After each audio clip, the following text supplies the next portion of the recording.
नमस्कार प्यारे बच्चों कक्षा 10 संस्कृत की सेमुसी भाग सेकंड के हम सभी चैप्टरों का हिंदी अनुवाद देख रहे थे और आज हम पढ़ने वाले हैं अष्टम पाठ सुक्त्य को। इसका हिंदी अनुवाद देखेंगे अच्छे से।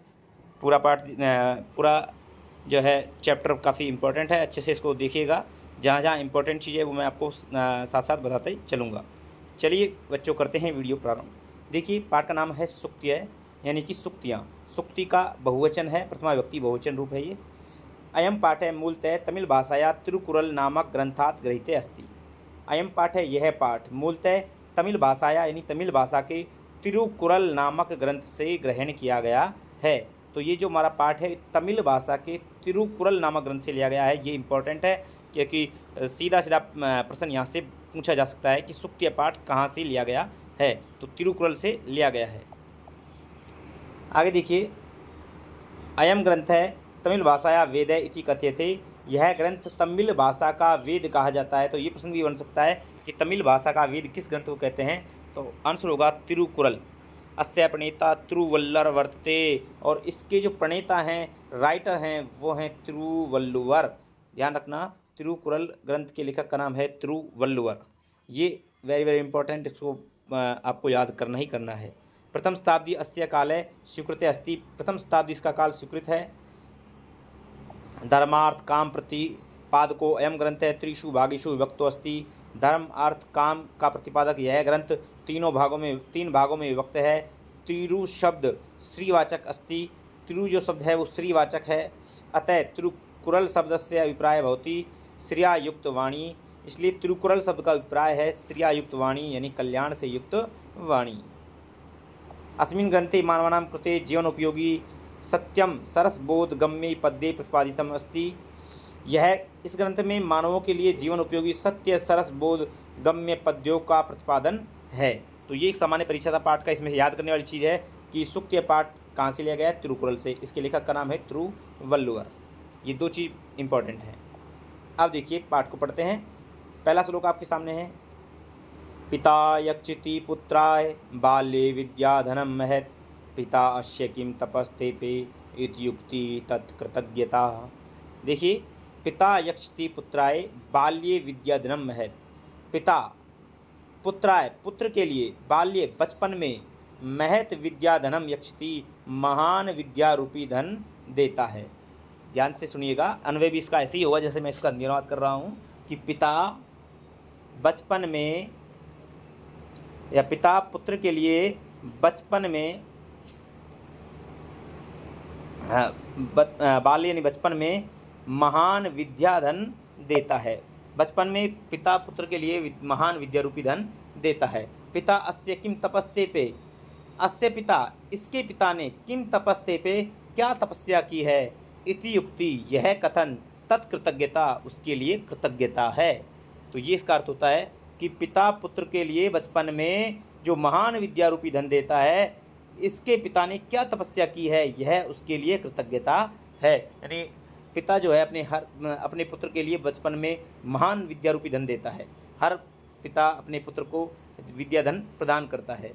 अब उसका फल उसे किस रूप में प्राप्त होता है कि लोग जब ये कहते हैं कि इसके पिता ने क्या तपस्या की है, यही उसके लिए क्या है, इसकी कृतज्ञता है। ये हमारा इसका अनुवाद होता है। नेक्स्ट देखिए, अवकृता यथा चित्ते तथा वाची भवेद यदि तदेव आहु महात्माने समत्वम इति तथ्यते। अवकृता यथा चित्ते, यथा जैसे, चित्ते अवकृता चित्त यानी मन में अवकृता सरलता होती है, तथा वैसे ही वाची भवेद यदि वाणी में भी हो, जैसी मन में सरलता हो यदि वैसी ही वाणी में सरलता हो। तदेव आहु महात्मने महान लोग जो हैं, तदेव उसी को ही, समत्वम इति आहु समत्व ऐसा कहते हैं, समत्व भाव कहते हैं। तो जैसी मन में सरलता है वैसी यदि वाणी में सरलता हो तो इसी को ही महान लोग क्या कहते हैं, समत्व कहते हैं, समत्व का भाव कहते हैं, समता का भाव कहते हैं। नेक्स्ट श्लोक है आपके सामने। त्यक्त्वा धर्म प्रदाम वाचम परुषाम यो अभ्युद्रेत परित्यज्यम फलम पक्वम भुंक्ते अपक्वम विमूढ़धि। त्यक्त्वा धर्म प्रदाम वाचम। जो यो यहाँ से आएगा इसका अर्थ कि यो जो धर्म प्रदाम वाचम धर्म से युक्त वाणी को त्यक्त्वा त्याग करके परुषाम कठोर वाणी को अभ्युद्रेत बोलता है। जो धर्म से युक्त वाणी का त्याग करके कठोर वाणी बोलता है वह विमूढ़ी मूर्ख पक्वम फलम परित्यज्य पके हुए फल को त्याग करके अपक्वम भुंक्ते अपके यानी कच्चे फल को खाता है। यानी जो धर्म से युक्त वाणी का त्याग करके कठोर वाणी को बोलता है वह मूर्ख पके हुए फल का त्याग करके कच्चा फल ही खाता है।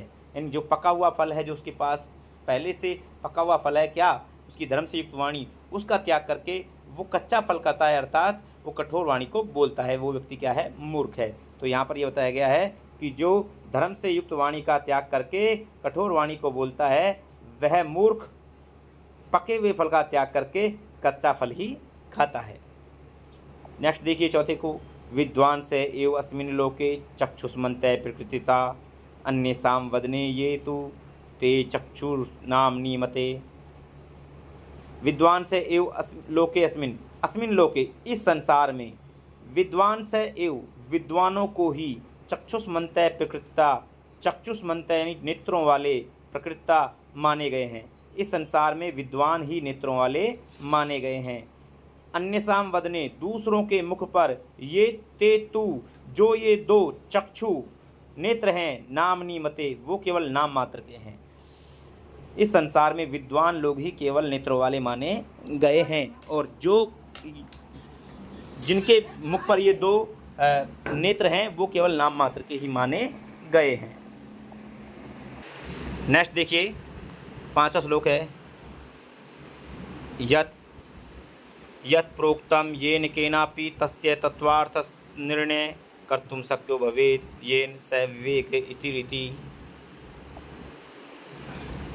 यत् प्रोक्तम येन केनापि जिस किसी के द्वारा भी, यत् प्रोक्तम जो कुछ कहा गया है, तस्य तत्वार्थ निर्णय उसके तत्वार्थ का निर्णय, कर्तुम शक्यो भवेत् येन जिसके द्वारा किया जा सकता है, स विवेक इति रीति वही विवेक कहलाता है, उसे ही विवेक कहते हैं। यहाँ विवेक की परिभाषा बताई गई है कि यत् प्रोक्तम येन केनापि यानी येन केनापि जिस किसी के द्वारा, यत् प्रोक्तम जो कुछ कहा गया है, तस्य तत्वार्थ निर्णय उसके तत्वार्थ का निर्णय, येन कर्तुम शक्यो भवेत् जिसके द्वारा किया जा सकता है, स विवेक इति रीति वह विवेक कहा जाता है। नेक्स्ट देखिए, वाक्पटु धैर्यवान मंत्री सभायाम अपि एकातरः स केनापि प्रकारेण परे न परिभूयते। तो देखिए यहाँ पर देखिए इसका अर्थ क्या होगा कि वाक्पटु धैर्यवान मंत्री, जो मंत्री वाक्पटु बोलने में चतुर, धैर्यवान हो, सभायाम अपि एकातरः और सभा में भी जो निर्भीक हो, स वह केनापि प्रकारेण किसी भी प्रकार से, परे न दूसरों के द्वारा, न परिभूयते निंदित नहीं किया जा सकता, अपमानित नहीं किया जा सकता। यानी इस यहाँ पर मंत्री बताया गया है कि ऐसा मंत्री जो बोलने में चतुर हो, धैर्यवान हो, सभा में भी निर्भीक हो, वह किसी दूसरे के द्वारा जो है किसी भी प्रकार से निंदित नहीं किया जा सकता, अपमानित नहीं किया जा सकता। 7वां श्लोक आपके सामने है, यह इच्छति आत्मने श्रेय परिभूतानि सुखानि च न कुर्यात अहित कर्म से परेभ्य कदापि च। देखिए, यह इच्छति आत्मने श्रेय यानी यह जो आत्मने श्रेय स्वयं का कल्याण, प्रभुतानि सुखानि, प्रभुतानि यानी अत्यधिक, सुखानि सुख, इच्छति चाहता है, जो स्वयं का कल्याण और अत्यधिक सुख चाहता है, न कुर्यात अहित कर्म से यानी से वह, परेभ्य दूसरों के लिए, न कुर्यात अहित कर्म कभी भी अहित कर्म, कदापि यानी कभी भी अहित कर्म नहीं करता है, वह दूसरों के लिए कभी भी अहित कर्म नहीं करता। यानी जो स्वयं का कल्याण और अत्यधिक सुख चाहता है वह दूसरों का कभी भी अहित नहीं करता, यही इसका अनुवाद होगा। नेक्स्ट दी आचार्य परमो धर्म इत्येद विदुषाम वचय तस्मात् रक्षेत सदाचारम प्राणेभ्योऽपि विशेषतः। देखिए, आचारो प्रथमो धर्म है, आचरण ही प्रथम धर्म है, सदाचार ही प्रथम धर्म है। इत्येतद् विदुषाम वचय यही विद्वानों का वचन है, विद्वानों का यही मत है, विद्वानों का यही वचन है कि आचरण ही, सदाचार ही प्रथम धर्म है। तस्मात् इसलिए रक्षेत सदाचारम, इसलिए प्राणिभ्यपि विशेषतः, प्राणों से भी विशेषकर सदाचारम रक्षेत, सदाचार की रक्षा करनी चाहिए। इसलिए प्राणों से भी विशेषकर सदाचार की रक्षा करनी चाहिए। तो यहाँ पर ये आठों का अनुवाद हमने देखा है। अब यहाँ पर देख लेते हैं महत्वपूर्ण प्रश्नों को। देखिए, सबसे पहले तो आपको एक पदेन उत्तरत्व वाले प्रश्न जो हैं वो करने हैं, सारे याद करने हैं। उसके अलावा प्रश्न नंबर 2 प्रश्न निर्माण वाले प्रश्न है, ये एग्जाम में सीधे सीधे आते हैं, तो ये भी आपको करने हैं। प्रश्न नंबर 3 अन्वय वाले प्रश्न है, ये भी आपको करना है, इम्पोर्टेंट है। प्रश्न नंबर 4 जो है इसको आप छोड़ सकते हो, ज़्यादा इतना इम्पोर्टेंट ये प्रश्न नहीं है। तो प्रश्न नंबर 4 ये छोड़ सकते हो उसको, ठीक है। प्रश्न नंबर 5 जो है इसको भी आप छोड़ सकते हो, इसको भी मत करिए, कोई दिक्कत नहीं होगी। अब इसके बाद प्रश्न नंबर 6 विलोम शब्द, यहाँ ये याद करने हैं क्योंकि ये एग्जाम में आते हैं। और इसका यहाँ पर समानार्थक शब्द दिए हुए हैं आ में, तो ये भी आपको याद करने हैं। तो ये 7वां प्रश्न जो है इसमें समास है, समास विग्रह है, वेरी इंपॉर्टेंट है, यहाँ से सीधे एग्जाम में प्रश्न उठते हैं, तो ये भी आपको याद करने हैं। तो ये इस प्रकार से ये महत्वपूर्ण प्रश्न थे। संपूर्ण पाठ का अनुवाद हमने देखा है। वीडियो पसंद आए तो अधिक से अधिक लाइक करें, शेयर करें, चैनल को सब्सक्राइब कर लें।